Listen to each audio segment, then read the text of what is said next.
your certified most accurate four-zone weather with meteorologist Jeanette Caillet. I like the cool weather. It does feel very nice. Cooler-ish.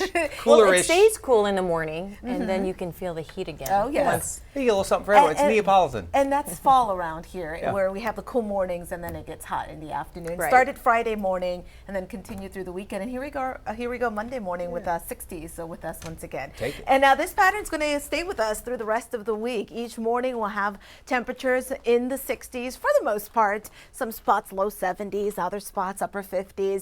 But the afternoons will get to the upper 80s and low 90s. It does get a little hotter later this week.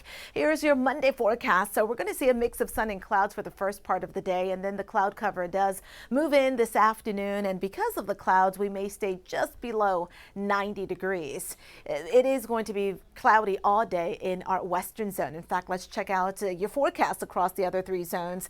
We're going to see highs climbing only to about 87 degrees out west, with mostly cloudy skies just about all day. It is mostly cloudy there right now, and it'll stay mostly cloudy throughout the afternoon.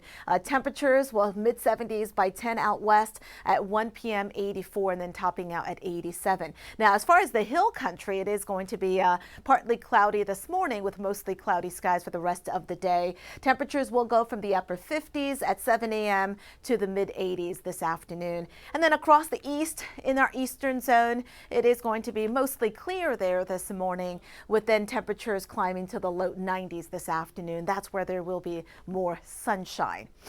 We do have a weather alert day today, ozone action day, high levels of ozone pollution across these counties. And this is where you want to limit time outside, especially this afternoon into the early evening. The air is a little stagnant, not much mixing, so there's the concern for that. There goes the cloud cover. It is covering a good chunk of our western zone, that is west of I-35. There's an upper level disturbance that is sitting across the Four Corners region, and that is what's helping to produce the cloud covers in West Texas and in our western zone. And from those clouds, there could be a few sprinkles around this morning. There is rain just to the west of the Big Bend region, some patchy light rain around El Paso.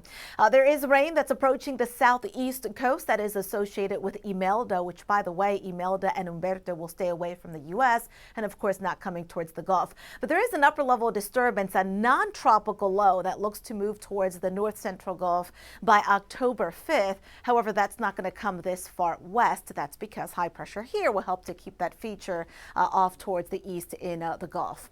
Where high pressure is going to dominate here over the next several days, at least for the next 10 days. And then we'll have to wait and see what happens with that front once it moves towards North Texas. May just miss us to the north. 7-day forecast, temperatures in the 60s each morning. It does climb into the low and perhaps mid 90s as we get closer to Thursday. So we're going to kick off October on a pretty quiet note. Here's the extended forecast for the other three zones. No big changes, much of the same. Here's extended for the hill country. One more, the 7-day forecast for the eastern zone. Enjoy those cool mornings.